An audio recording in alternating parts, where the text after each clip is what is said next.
क्या एक भिखारी एक करोड़पति की जिंदगी बदल सकता है?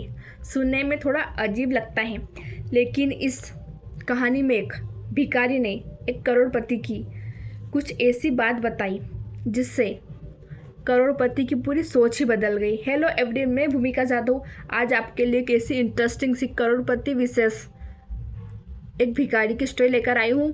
अगर आप इस चैनल पर नए हैं तो चैनल को सब्सक्राइब कीजिए और ऐसे ही इंटरेस्टिंग से कहानी जानने के लिए मुझे हमेशा देखते रहिए।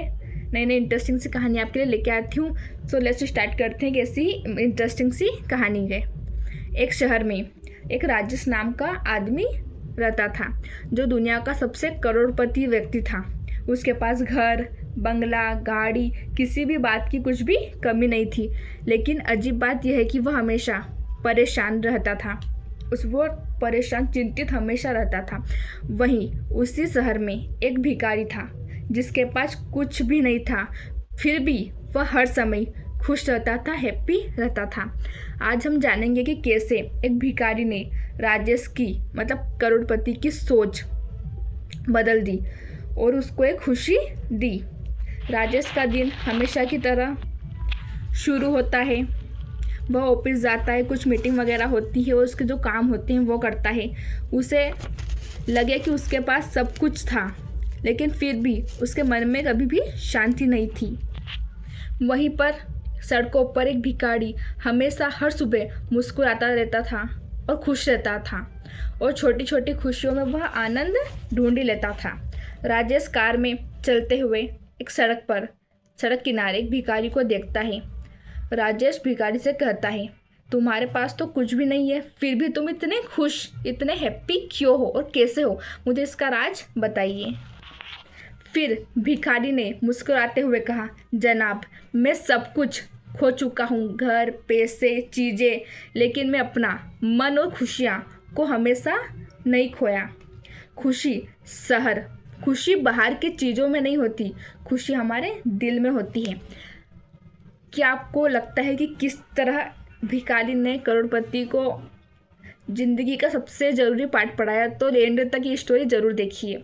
राजेश को यह सुनकर हैरानी हुई। उसने पूछा, लेकिन तुम्हारे पास तो कुछ भी नहीं है, फिर भी तुम इतने खुश क्यों हो और कैसे हो?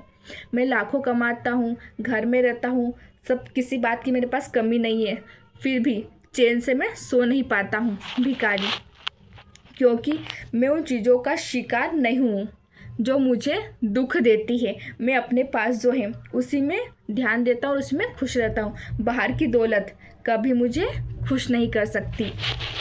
राजेश की थोड़ी सोच बदली। राजेश घर लौटा। उसके दिमाग में वही बातें चल रही थी जो उसे भिखारी ने बताई थी। क्या सच में पैसा खुशी दे सकता है? कि आपको भी लगता है पैसा ही सब कुछ होता है, पैसा ही हमें खुशी दे सकता है? तो आप अपनी राय कमेंट में ज़रूर दीजिएगा।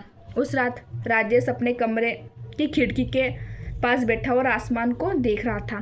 पहली बार उसने महसूस किया कि जो खुशी उसे कभी अपने बैंक बैलेंस या घर से नहीं मिली, वह सादगी और शांति से उसे मिली।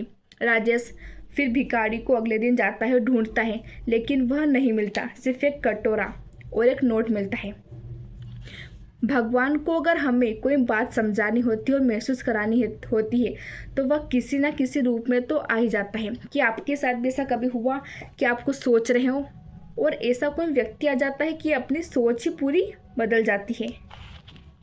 सच्ची खुशी हमेशा खुद में खोजो, ना कि बाहर की चीज़ों में, क्योंकि बाहर की चीज़ों से हमें कभी शांति नहीं होती। और हमारे पास पैसे कम भी है, लेकिन हम अंदर से खुश हैं और हर चीज़ों को पॉजिटिव तरीके से देखते हैं, तो हम करोड़पति नहीं, हम अरबपति हैं, क्योंकि हम अंदर से शांत हैं।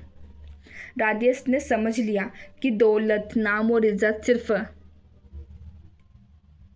मस होती है, लेकिन असली खुशी हमारे अंदर की शांति और संतोष में होती है।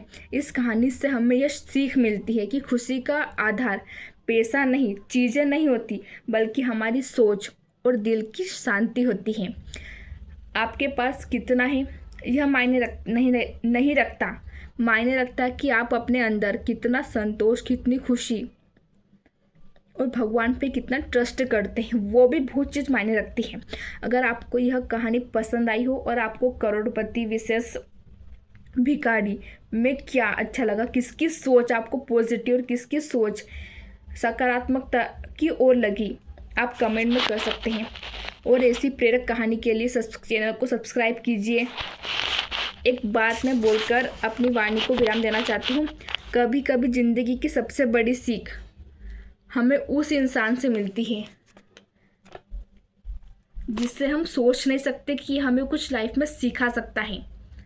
अगर देखो, सीखने के लिए तो अगर कोई हमें अच्छी बात सिखा रहा है तो हमें एक बच्चे से भी सीख लेना चाहिए, और अगर हमें कोई बुरी बात सिखा रहा है तो हमें बड़े बुजुर्ग की बात भी नहीं माननी चाहिए, क्योंकि अगर एक बच्चा सिखा रहा है तो वो भी सही हो सकता है। ऐसा नहीं है कि वो बच्चा सिखा रहा है तो उसकी बात हम ना सुने। अगर सही लगे तो हमें दोनों की बात सुननी चाहिए, अगर गलत लगे तो हमें बड़े बुजुर्ग की बात भी नहीं माननी चाहिए, क्योंकि अगर वो सही राह दिखा रहे हैं तो 101% हम उन बात पर अमल करते हैं। लेकिन कुछ हमें ऐसे ऐसे लोग भी मिल जाते हैं जो हमें कुछ अपोजिट राह पर ले जाते हैं। और ऐसी इंटरेस्टिंग सी स्टोरी जानने के लिए चैनल को सब्सक्राइब कीजिए। कि आपको भिखारी विशेष करोड़पति की स्टोरी अच्छी लगी, आप कमेंट में कर सकते हैं और अपना फीडबैक ज़रूर दीजिए, क्योंकि आप फीडबैक देते हो तो मुझे नई नई स्टोरी सोचने का एक इंस्पिरेशन मिलता है कि मैं आपके लिए और नई नई ऐसी स्टोरी लेकर आऊँ। मिलते हैं ऐसे नेक्स्ट स्टोरी में।